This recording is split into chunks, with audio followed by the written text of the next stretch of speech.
عورتوں سے قیامت میں سب سے پہلا سوال کیا ہوگا؟ ارشاد نبی صلی اللہ علیہ وآلہ وسلم ہے۔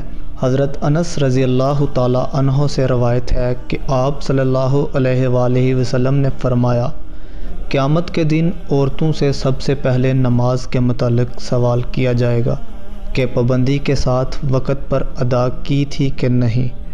پھر شوہر کے متعلق سوال ہوگا، اس کے ساتھ کیسا برتاؤ کیا تھا۔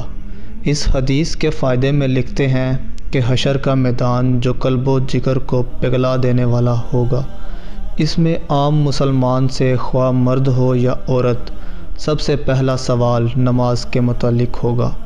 حضرت انس رضی اللہ تعالی عنہ سے مروی ہے کہ آپ صلی اللہ علیہ وآلہ وسلم نے فرمایا، قیامت میں سب سے پہلے نماز کا حساب ہوگا۔ اگر یہ صحیح نکلا تو دوسرے اعمال بھی صحیح نکلیں گے، اگر اس میں گڑبڑ ہوئی تو دوسرے اعمال میں بھی گڑبڑ ہوگی۔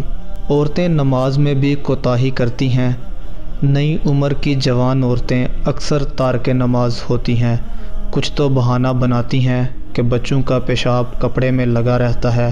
افسوس کہ یہ سب بہانے قیامت میں نہیں چلیں گے۔ جب سزا ملے گی تب پتہ چل جائے گا۔ اس لیے عورتوں کو چاہیے کہ نماز کی پابندی کریں۔ گھر کی بڑی عورتوں کو چاہیے کہ چھوٹی عمر ہی سے پابند صلاۃ بنائیں۔ شروع عمر کی عادت اور پابندی کا اثر پوری عمر باقی رہتا ہے۔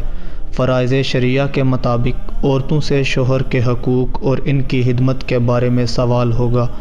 آج کل کے دور کی وہ عورتیں جو ملازمت کرتی ہیں، آفس دفتر وغیرہ میں کام کرتی ہیں اور وہ شوہر کی خدمت میں کوتاہی کرتی ہیں، حتیٰ کہ ایسی عورتوں سے کھانے تک کی سہولت نہیں۔ ایسی کوتاہی کل قیامت میں قابل گرفت ہوگی۔